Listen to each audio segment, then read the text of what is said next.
एक छोटे से कस्बे में एक बूढ़ी माँ रहती थी। उसके 3 बेटे थे जिन्हें उसने बड़ी मेहनत, सब्र और कुर्बानियों से पाला था।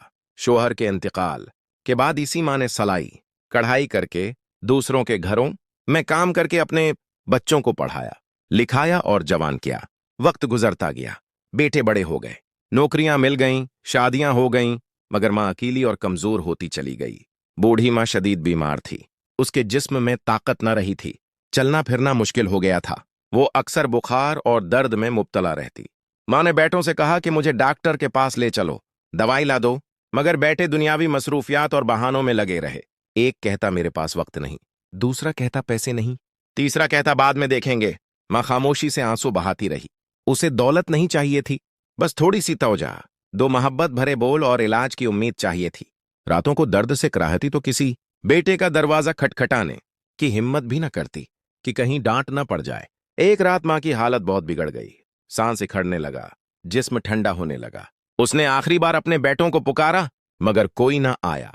सुबह जब हमसयों ने दरवाजा खोला तो बूढ़ी माँ बेजान पड़ी थी। आंखों में आंसू और होंठों पर खामोश दुआ थी।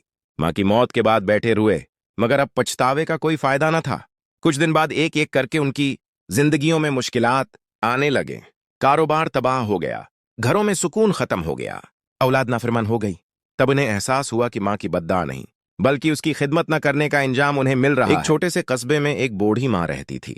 उसके 3 बेटे थे जिन्हें उसने बड़ी मेहनत, सब्र और कुर्बानियों से पाला था। शोहर के इंतकाल के बाद इसी माँ ने सलाई, कढ़ाई करके दूसरों के घरों में काम करके अपने बच्चों को पढ़ाया, लिखाया और जवान किया। वक्त गुजरता गया, बेटे बड़े हो गए, नौकरियां मिल गईं, शादियां हो गईं, मगर माँ अकेली और कमजोर होती चली गई। बूढ़ी माँ शदीद बीमार थी। उसके जिस्म में ताकत न रही थी, चलना फिरना मुश्किल हो गया था। वो अक्सर बुखार और दर्द में मुब्तला रहती। माँ ने बेटों से कहा कि मुझे डॉक्टर के पास ले चलो, दवाई ला दो, मगर बेटे दुनियावी मसरूफियात और बहानों में लगे रहे। एक कहता मेरे पास वक्त नहीं, दूसरा कहता पैसे नहीं, तीसरा कहता बाद में देखेंगे। माँ खामोशी से आंसू बहाती रही। उसे दौलत नहीं चाहिए थी, बस थोड़ी सी तवजा, 2 मोहब्बत भरे बोल और इलाज की उम्मीद चाहिए थी। रातों को दर्द से कराहती तो किसी बेटे का दरवाजा खटखटाने की हिम्मत भी न करती कि कहीं डांट न पड़ जाए। एक रात माँ की हालत बहुत बिगड़ गई। सांस इखड़ने लगा, जिस्म ठंडा होने लगा। उसने आखिरी बार अपने बेटों को पुकारा, मगर कोई ना आया। सुबह जब हमसयों ने दरवाजा खोला तो बूढ़ी माँ बेजान पड़ी थी। आंखों में आंसू और होंठों पर खामोश दुआ थी। माँ की मौत के बाद बेटे रुए, मगर अब पछतावे का कोई फायदा न था। कुछ दिन बाद एक एक करके उनकी जिंदगियों में मुश्किलात आने लगे।